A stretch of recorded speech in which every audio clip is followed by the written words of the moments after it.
Mari saudara, kita buka firman Tuhan di dalam Matius pasal yang ke-6. Matius pasal 6 ayat 25. Karena itu aku berkata kepadamu, janganlah khawatir akan hidupmu, akan apa yang hendak kamu makan atau minum, dan janganlah khawatir pula akan tubuhmu, akan apa yang hendak kamu pakai. Bukankah, perhatikan ayat ini, bukankah hidup itu lebih penting daripada makanan dan tubuh itu lebih penting daripada pakaian? Pandanglah burung-burung di langit yang tidak menabur dan tidak menuai dan tidak mengumpulkan bekal dalam lumbung, namun diberi makan oleh Bapakmu yang di surga. Bukankah kamu jauh melebihi burung-burung itu? Sampai di sini.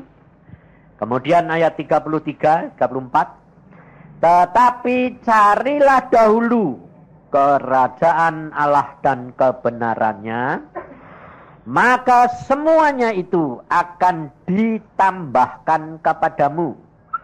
Sebab itu janganlah kamu khawatir akan hari besok, karena hari besok mempunyai kesusahannya sendiri.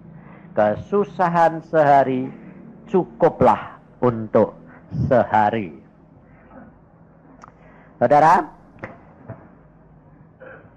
kita kerap kali tidak menyadari bahwa rencana Tuhan itu luar biasa dalam hidup kita. Saudara percaya tak? Amin tak? Tapi kenyataannya mengapa tidak ngalami engkau? Tidak ngalami yang dikatakan indah itu. Mengapa? Karena saudara tidak mengerti indahnya di hadapan Tuhan dan indahnya buat kita. Nah, maka di dalam saudara tadi nyanyi, di situ kelihatan jelas mengapa kita merindukan iman, tapi kita tidak dapat. Sehingga kehidupan kita itu tidak pernah dirubah oleh Tuhan. Atau mengalami perubahan sedikit, rontok lagi. Mengalami perubahan sedikit, rontok lagi. Mengapa? Karena saudara tidak menyadari bahwa hidup kita ini terdiri dari 3 bagian ini. Jangan lupa. Tubuh, jiwa, dan roh. Yang di hadapan Tuhan, yang dipentingkan itu apa? Roh dan jiwa. Karena yang nanti masuk surga itu roh dan jiwa. Nah, tubuhmu masuk enggak? Hah? Loh. Nah, itu masalahnya, makanya itu. Tubuhmu masuk enggak? Hah? Jadi kamu nanti cuma roh sama jiwa, tak punya tubuh. Punya tubuh baru, tapi yang perhatikan, tubuh baru itu asalnya dari tubuh lama enggak? Nah, ini loh. Enggak ngertinya di sini. Makanya enggak sampai-sampai. Tubuh kita nanti kan punya roh, jiwa, dan tubuh baru. Tapi jangan lupa, tubuh baru itu dibuat dari asalnya tubuh lama. Jadi contohnya, salah satu yang dibuktikan dialami nanti ya. Kita mati. Tubuhnya rusak enggak? Ya, rusak toh? Lebih-lebih kalau sudah dikubur ratusan tahun, atau orang yang mati di laut dimakan ikan, makan binatang. Nah, tubuhnya di mana? Hancur toh? Nah, lalu nanti kalau kamu, Tuhan Yesus datang membangkitkan kamu, tubuhmu dari mana? Nah, Mengapa dikatakan Tuhan Yesus datang membangkitkan kamu? Loh, jadi yang dibangkitkan apa?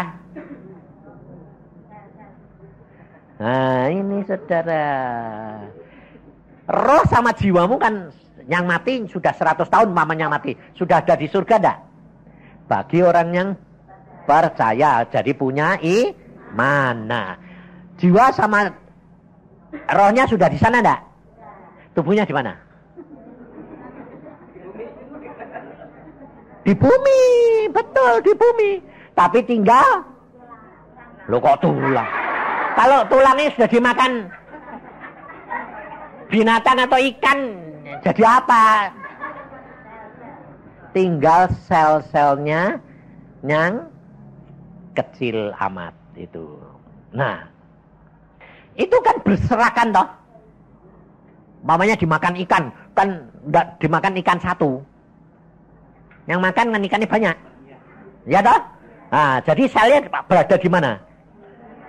Di perutnya ikan. Di mana-mana selaut itu. Nah, kemudian ikan itu dimakan ikan lagi. Ikannya mati, dimakan lagi. Nah, jadi kan pindah kemana-mana, betul? Nah, demikian juga yang mati dikubur. Kamu perhatikan kalau di kuburan, itu yang sudah mati kira-kira sekitar 100 tahun, nanti kan kuburannya dipakai orang lain. Loh ya toh? Kan ditindih, digali lagi, dipakai lagi toh. Karena dianggap apa? Sudah hancur. Tapi selnya di mana? Tidak hancur. Nah, nanti demikian Tuhan Yesus datang membangkitkan kamu. Itu nanti sel-selnya itu yang kecil-kecil molekul-molekul virus itu nanti cari gandengannya dewek-dewek. Ngerti? Itu karena ada ditulis di dalam Alkitab, di dalam kitab Yehezkiel. Pada waktu Nabi Yehezkiel itu nanti bernubuat, hai tulang-tulang, kumpul, jadilah tubuh. Mereka cari gandengan dewe-dewe, tidak keliru. Artinya tulang kanan, tulang kiri nanti nempelnya keliru. Punya orang lain tidak ada. Karena itu fair. Nah, ini loh saudara. Karena Tuhan berkata bernubuatlah. Pada waktu dia berkata bernubuatlah, itu firman. Dan kita itu diciptakan dari firman. Asalnya dari debu. Tapi karena firman jadi. Nah, demikian juga tubuh itu nanti nyari gandengannya. Nggak bakal keliru dah. Selmu nempel saya. Semua nanti baru. Nah, demikian juga buminya. Buminya ini kan nanti dihancurkan Tuhan. Nah, bumi baru di mana nanti kita tinggal, orang-orang yang sudah mati ini di Firdaus toh. Nah, nanti itu tinggalnya di bumi baru. Lah, bumi baru itu bumi ini apa enggak? Nah, ayo. Hah? Enggak di surga, kalau di surga itu mau tempatnya Bapak. Nah, nanti kita tinggal di bumi baru itu adalah bagian daripada bumi ini lama. Karena apa? Karena zaman itu Tuhan menciptakan langit dan bumi, Firdaus itu ada di Timur Tengah. Firdaus yang sekarang ini ada di surga, itu asalnya adalah Firdaus yang ada di Timur Tengah. Itu dipotong sama Tuhan, dibawa ke surga. Kenapa? Karena sejak manusia jatuh dalam dosa, manusia tidak boleh tinggal di Firdaus di dunia itu. Karena di Firdaus itu dulu ada pohon apa? Pengetahuan dan pohon pengetahuan dan kehidupan sekarang ada di mana? Di Firdaus. Firdausnya ada di surga. Karena Alkitab sendiri yang berkata, Tuhan pada waktu membuat Firdaus itu di pertemuan sungai-sungai Pison, Tigris. Nah, itu adanya di Timur Tengah. Dan daerah itu sekarang itu merupakan rawa, bukan tanah, bukan laut, bukan apa. Karena apa? Karena tanahnya itu dipotong Tuhan, dibawa ke surga. Nah, itu nanti bumi ini dimusnahkan karena dihancurkan, karena rusak, dirusak setan. Firdaus itu diturunkan lagi, dibuat bumi baru. Nah, demikian juga yang tinggal nanti tubuh baru. Tapi jiwa dan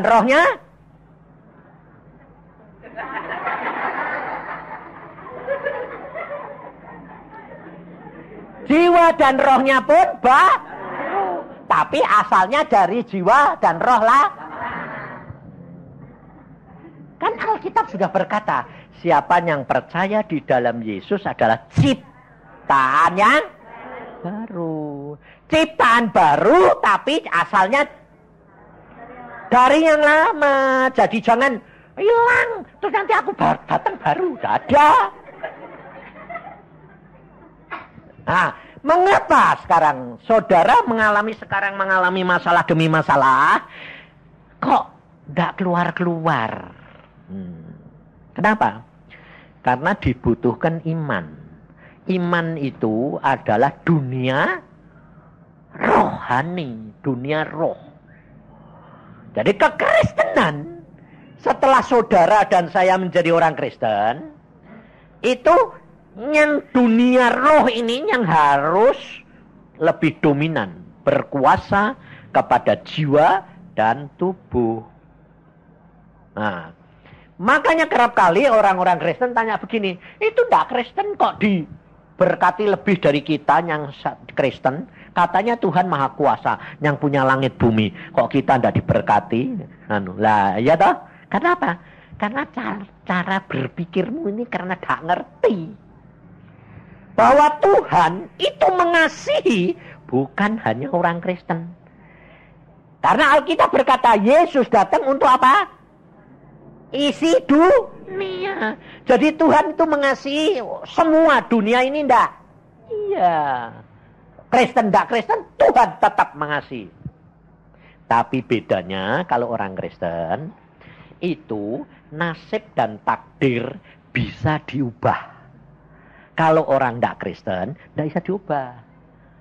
Karena apa? Karena yang bisa ngubah itu yang mencipta. Ya toh? Kalau kamu enggak bisa. Makanya di dalam kekristenan itu harus dibutuhkan apa? Tuhan berkata apa? Kamu harus berbuah.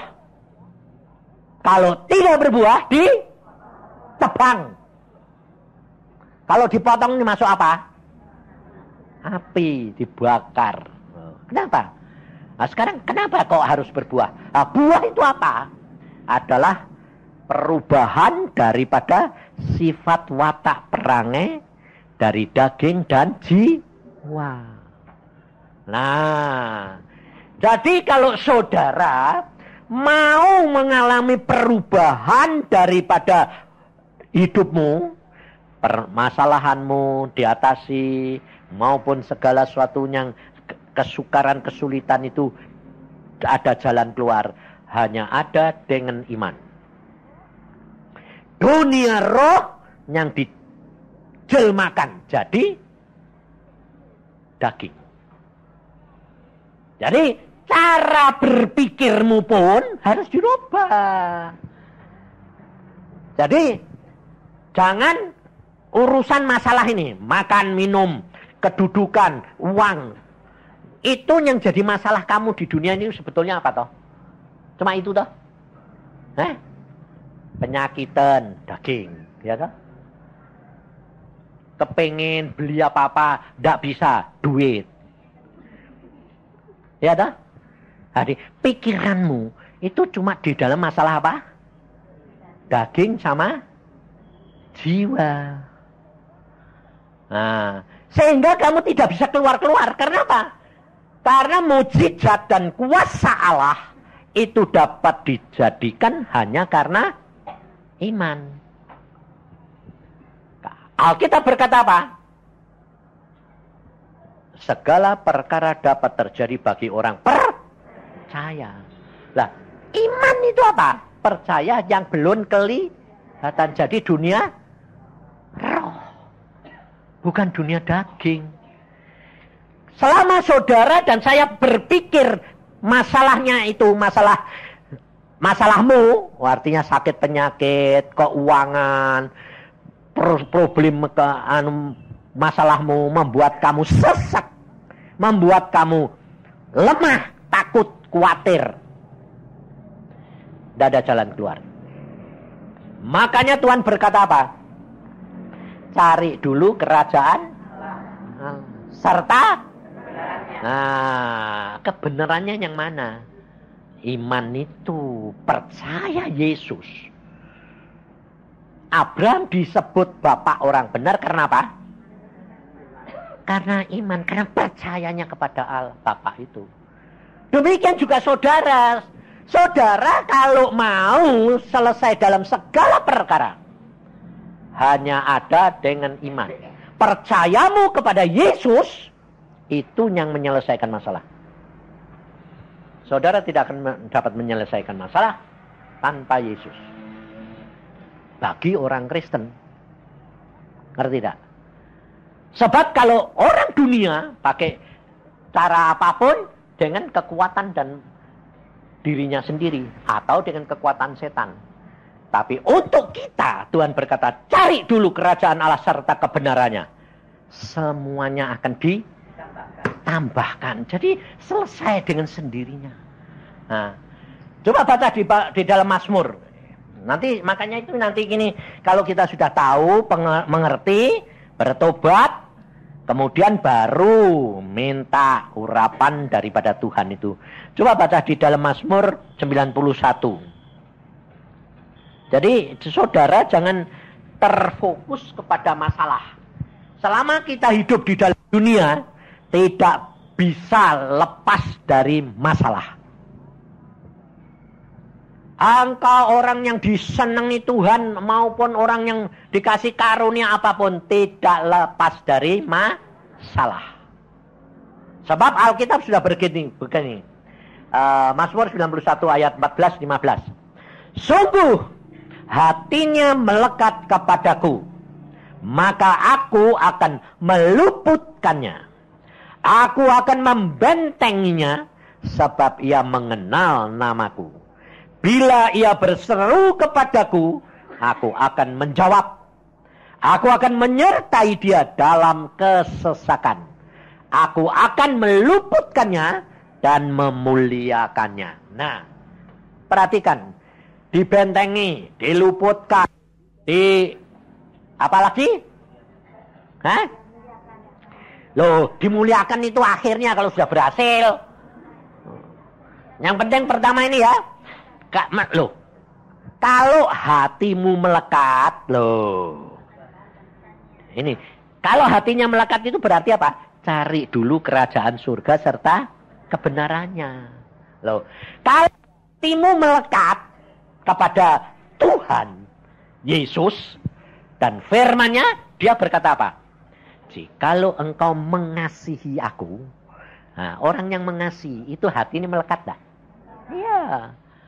Jikalau engkau mengasihi aku, kamu menuruti firman-Ku.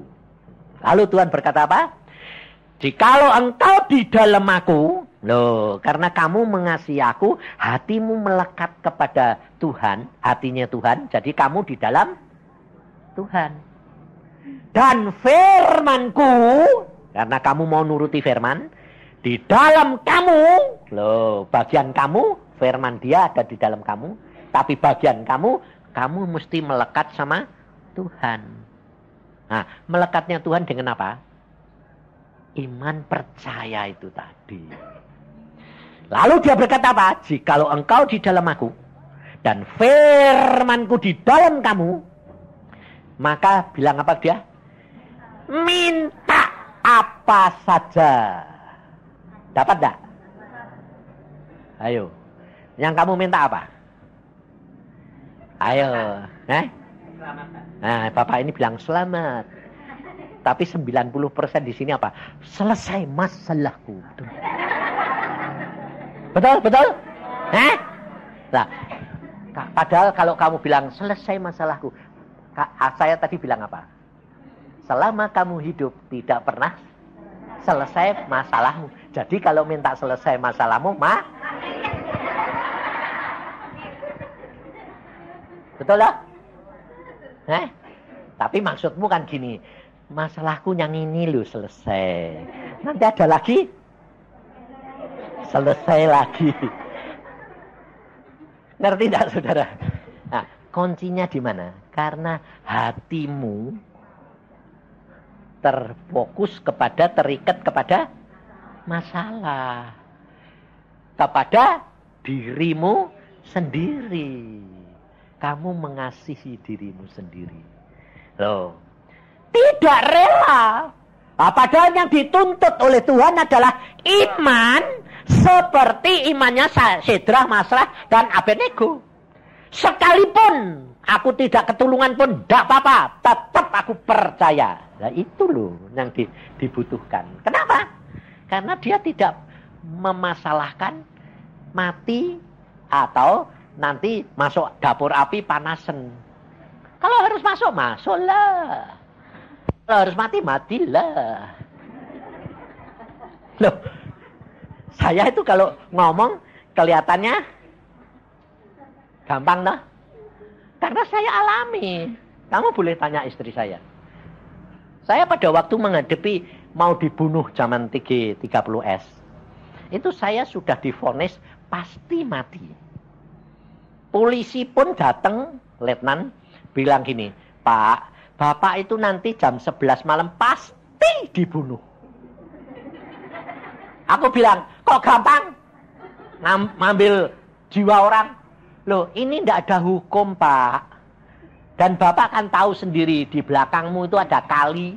Tiap hari itu 50-100 orang itu dipotong lehernya di situ. Itu tiap hari loh.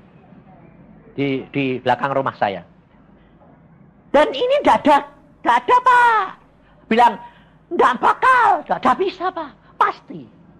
Dan itu lucunya, polisinya itu, letnan itu, teman saya itu, orang Kristen. Yang ngasih tahu orang Kristen, dia bilang gini, tidak ada hukum, ini tidak bisa. Itu persis kayak Panglima yang mengatakan pada waktu kelaparan, biarpun Tuhan nanti buka tingkap-tingkap langit sekalipun, tidak mungkin terjadi. Lalu Elisa berkata, kamu akan lihat, tapi kamu tidak akan merasakan. Mati. Nah ini polisinya juga ngalami gitu. Sampai dia bilang gini sama saya. Oke, karena Anda tidak nurut saya, terpaksa saya yang harus bertindak. Bertindak apa? Saya akan jaga kamu dengan senjata lengkap di rumah kamu sebelum jam 11. Nah, itu kalau seandainya jam 11 saya dijaga sama dia, wah persis tembak-tembakan. Iya toh? Persis kayak di Batu ini, Ashari yang dor-doran ini. Cuma kebalikan, saya yang mau dibunuh. Tapi Tuhan itu lucu enggak? Orang yang demikian mau bela saya, mau bantu saya, jam 11 malam tidak bisa sampai ke rumah saya. Nah, tapi yang mau bunuh, jam 11 malam tepat datang. Nah, pada waktu itu saya doa cuma bilang gini, Tuhan, aku harus lari kemana? Tuhan bilang, tenang aja. Loh bayangin, orang mau dibunuh, sudah divonis, Tuhan bilang apa? Tenang aja. Aku ya bilang sama istri saya, tenang aja. Lalu istri bilang, loh nanti kalau kamu mati, aku ini sedang mengandung 7 bulan anak pertama ini, piye? Aku bilang, enggak apa-apa, nanti mati bareng lah. Pulang ke surga sama-sama.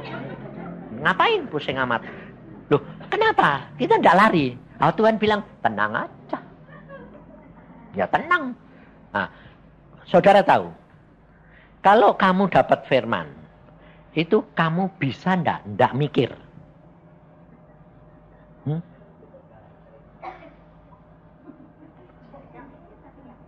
Nah ini bilang ini, maunya ndak mikir, tapi mikir. Dan itu harus kamu apa? Lawan. Karena Yesus sudah berkata apa? Kalau kamu menjauh menjadi muridku, sangkal diri. Lawan. Dengan apa? Iman, percayamu. Kamu harus berkata, oke. Kalau harus mati, matilah. Saya ngomong sama istri juga bilang. Lalu istri bilang, pokoknya janji ya. Janji apa aku minum? Mati bareng. Jangan kamu tinggal aku. Oke, saya bilang. Sehingga pada waktu jam 11 tepat, saya pikir dulunya, kan polisi itu mau datangan, mosok nggak bisa, wong satu kota. Saudara tahu, zaman itu tahun 65. G13S itu 65. Itu motor belum banyak. Polisi hampir tidak ada yang pakai motor. Semua pakai sepeda. Jadi teman saya itu dari tempatnya dia, rumahnya dia, pergi ke rumah saya itu dari jam 5 sore. Itu harusnya kalau ditempuh pakai sepeda dan tidak ada masalah, itu jam 7 sudah sampai. 2 jam. Tapi saudara tahu, dia sampai di rumah saya jam berapa? Jam 12 malam. Terus telat toh? Telat toh? Saya sampai tanya, ngapain kamu datang jam 12? Lalu dia bilang, loh kok masih hidup? Langsung dia bilang, loh kok masih hidup? Lah kenapa tidak hidup? Saya bilang, loh apa orangnya tidak datang? Oh datang. Jam berapa? Tepat jam 11. Jam 11, tok. Saya bilang, yang orangnya datang. Loh, polisi ini atau pembunuhnya? Saya tahu. Buka deh, orang 4. Cari Pak Cipto. Oh ya, saya. Tidak ada orang laki-laki Pak di sini, enggak. Kenapa? Saya bilang, kamu mau apa? Mau bunuh toh? Langsung saya tuding. Oh ya. Memang saya disuruh membunuh Bapak. Saudara tahu. Dan dia langsung ngomong apa? Mau mati pakai apa, Pak? Kamu bisa ketawa. Coba kalau kamu yang ngadepi dewek. Bukan ketawa, kamu terkencing-kencing. Dia bilang, Bapak mau mati pakai sangkur, pakai kawat, pakai pentung dipukul, pakai dia bawa bisbol, dan pistol, 4 senjata. Saya suruh milih. Apa saya takut atau santai atau enggak? Marah saya. Saya itu orangnya kan emosional. Saya orangnya enggak bisa. Ya enggak apa-apa. Mana bisa? Saya marah, saya bilang. Mati itu gampang, saya bilang. Tapi ngomong dulu. Setelah itu lakuin. Saya tantang itu. Masuk. Lalu masuk 2, tinggal di luar 2. 2 jaga, 2 masuk. Saya bilang, langsung saya doa. Saya bilang, Tuhan apa yang aku harus ngomong? Ngomong aja. Nah Tuhan tuh lucunya ya gitu. Enggak gini, kamu harus ngomong gini. Enggak, ngomong aja. Padahal saya marah. Tapi Tuhan bilang, ngomong aja. Aku yang kamu kira ngambil nyawa itu gampang? Saya bilang, loh ya kenapa tidak gampang Pak? Wong saya memang tukang mengambil nyawa. Terus saya bilang, kamu kira kamu bakal masuk surga? Kamu masuk neraka kowe. Kenapa? Kalau saya bunuh bapak orang Kristen, masuk surga. Saya bilang, kamu bakal masuk neraka kalau kamu bunuh saya. Kenapa? Karena saya menolongi seorang gadis yang diperkosa oleh ketuamu. Dan kamu disuruh bunuh saya. Mana kamu bisa masuk surga? Saya bilang. Langsung dengar gitu tuh langsung nangis. Loh. Siapa yang mikir coba? Tuhan kalau enggak menggerakkan dan menembak langsung pikiran dan hati orang itu. Karena Tuhan yang tahu masalahnya orang itu. Karena orang yang disuruh itu ternyata dia sedang mencari orang yang memperkosa adiknya. Mau dibunuh. Lah ini orang yang nulungi kok malah. Hati dia bilang, apa Pak? Loh, Bapak nulungi? Iya. Kalau tidak percaya, ketuamu bawa sini. Saya temuin sama gadis itu. Oke, saya akan tanya ketua. Kalau dia ngaku, saya hajar dia habis-habisan. Dan Bapak saya lindungi. Bayangin, diputar balik. Musuh jadi kawan. Mengapa? Karena saya tidak memikirkan nanti bagaimana kalau istri saya tinggal, anak saya. Enggak. Kalau harus mati, matilah. Wong aku tinggal percaya kok sama Tuhan kok. Kalau harus mati, matilah. Tapi tetap percaya. Mau mati ya masuk surga. Ngerti saudara? Jadi kuncinya, kalau engkau mau lepas daripada masalahmu, hati pikiranmu jangan melekat pada masalah. Hari esok, kesulitan hari esok, jangan dipikirkan. Hadapi hari ini. Tapi dengan penuh percaya. Segala perkara bisa terjadi. Apapun Allah sanggup mengubah. Ini masalahnya, saudara. Jadi jangan terlalu dipikirkan tentang masalahmu. Sebab Yesus Alkitab sendiri sudah berkata, kalau hatimu melekat kepadaku, kata Tuhan, aku akan membentengi. Kalau kamu dibentengi berarti ada serangan enggak? Hah? Ada.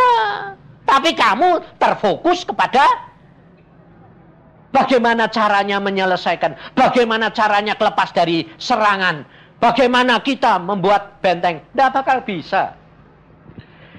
Allah yang akan membentengi, bukan kamu yang buat benteng. Kalau di sini berkata apa? Di samping membentengi apa?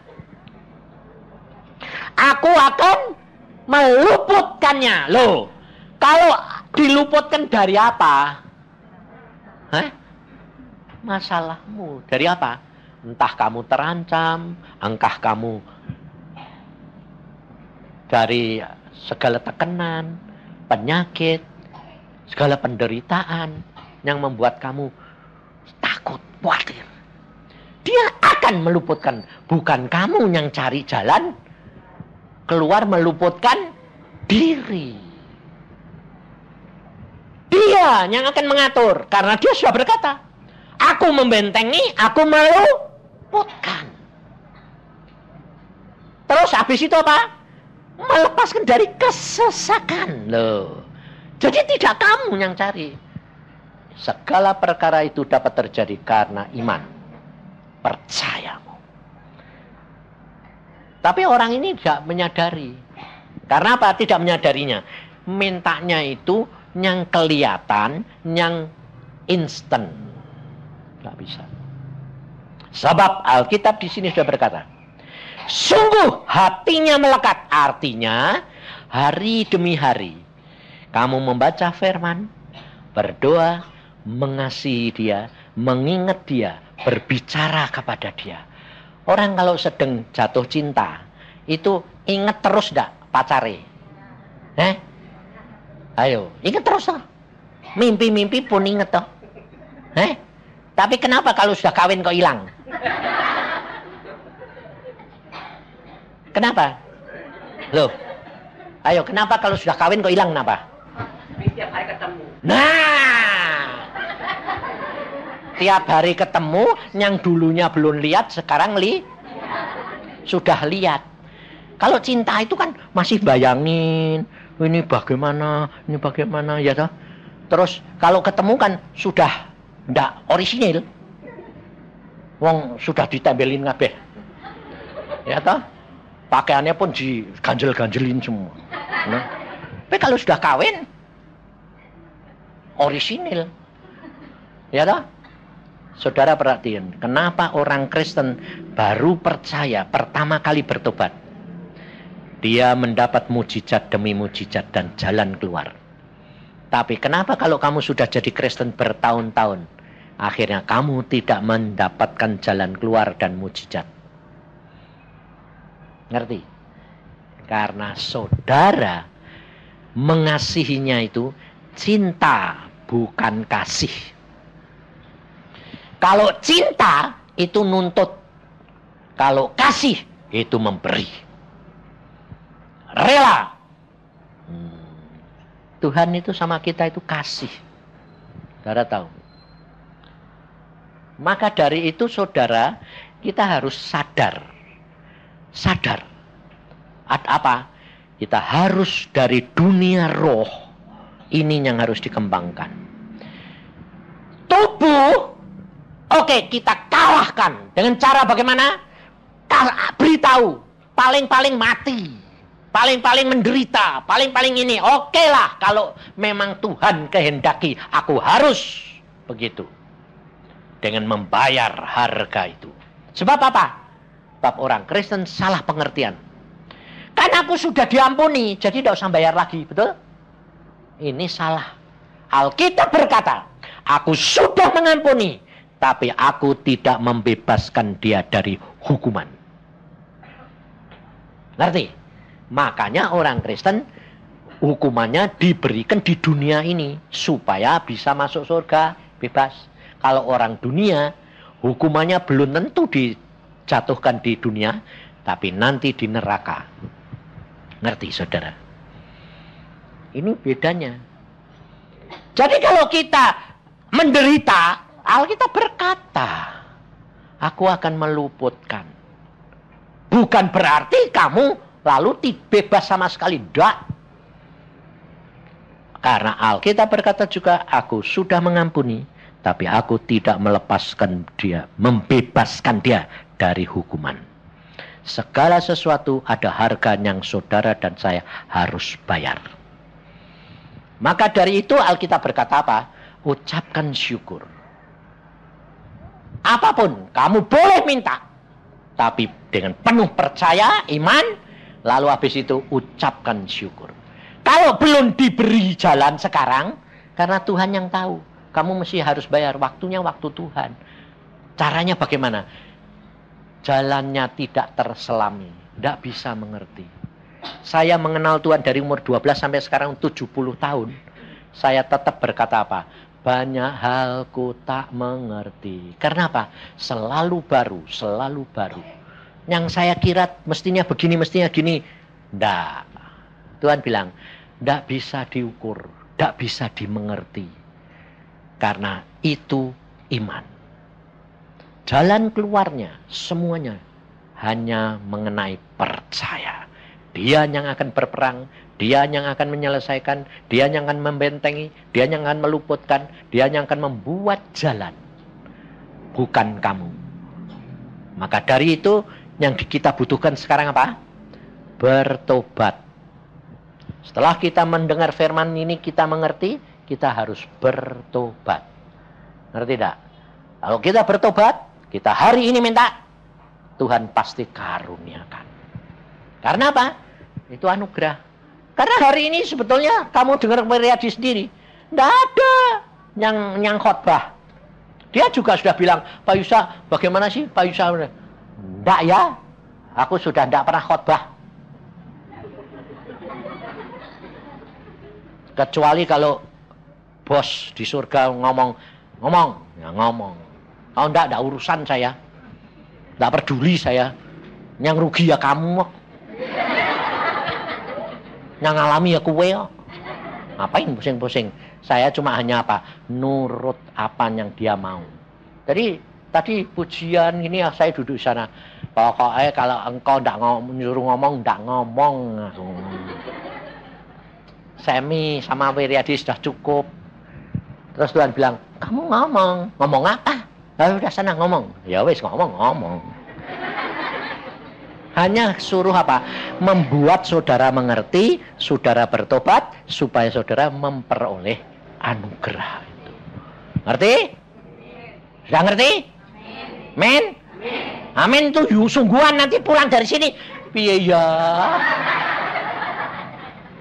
Pulang mikir lagi.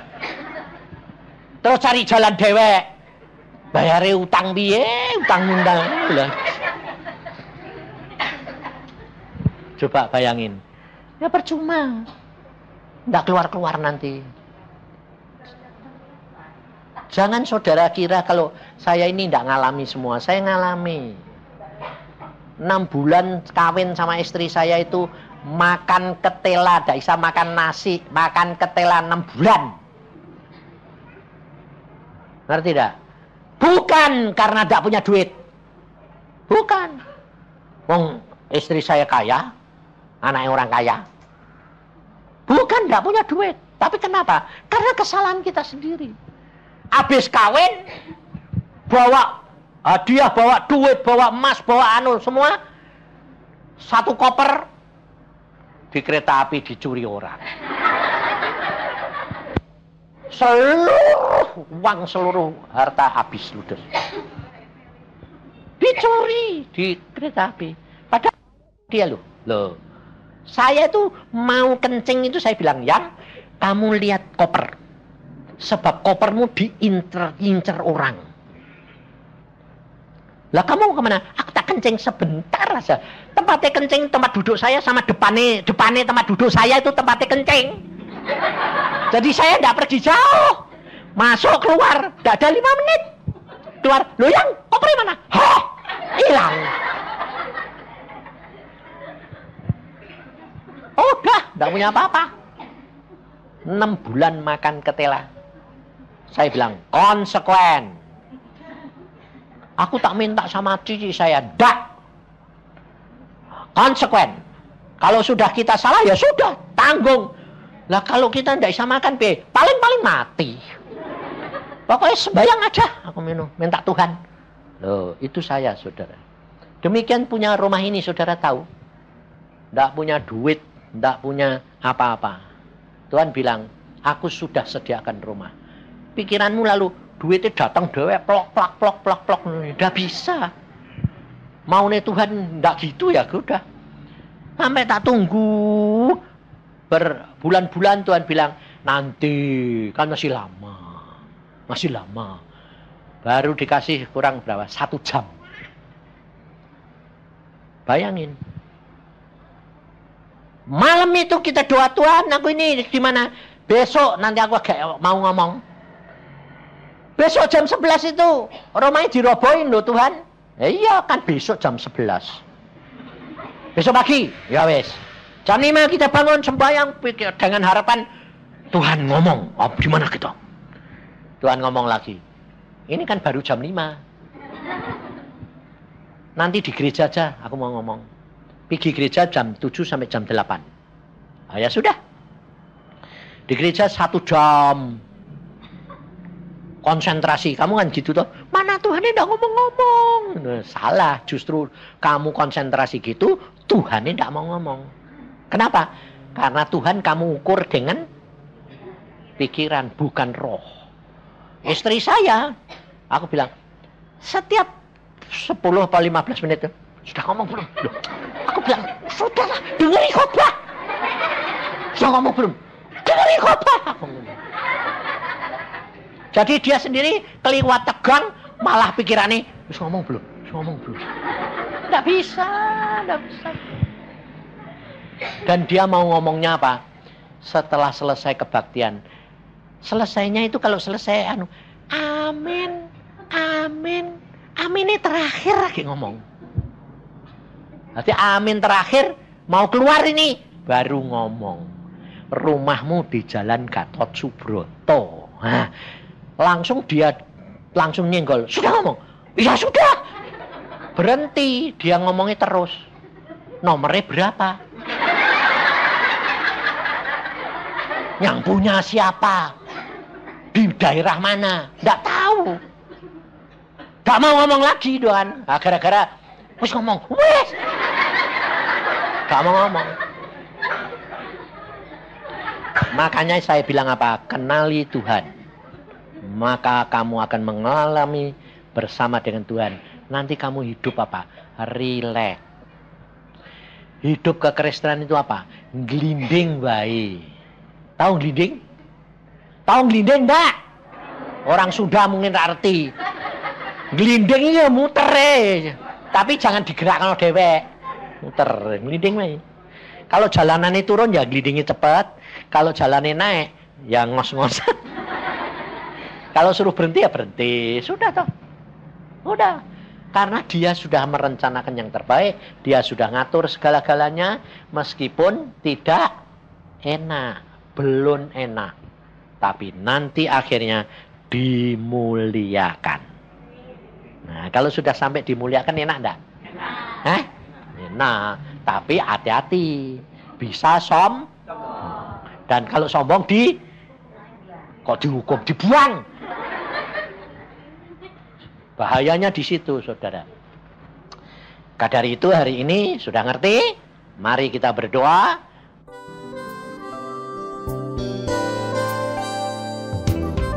Anda diberkati dengan pemberitaan firman Tuhan? Dapatkan kaset, VCD, CD, MP3, dan buku-buku rohani dari hamba-hamba Tuhan, Evangelis Yusak Cipto, Pendeta Petrus Agung, Evangelis Iin Cipto, dan hamba-hamba Tuhan lainnya. Tersedia juga banner dan alat-alat tarian lainnya. Hanya di toko buku Bless to Bless, Jalan Boulevard Barat Raya, Ruko In Kopal, Blok F, nomor 50, Kelapa Gading, Jakarta Utara. Hubungi 45851254 atau 92958800. Bless to Bless, hanya di Bless to Bless.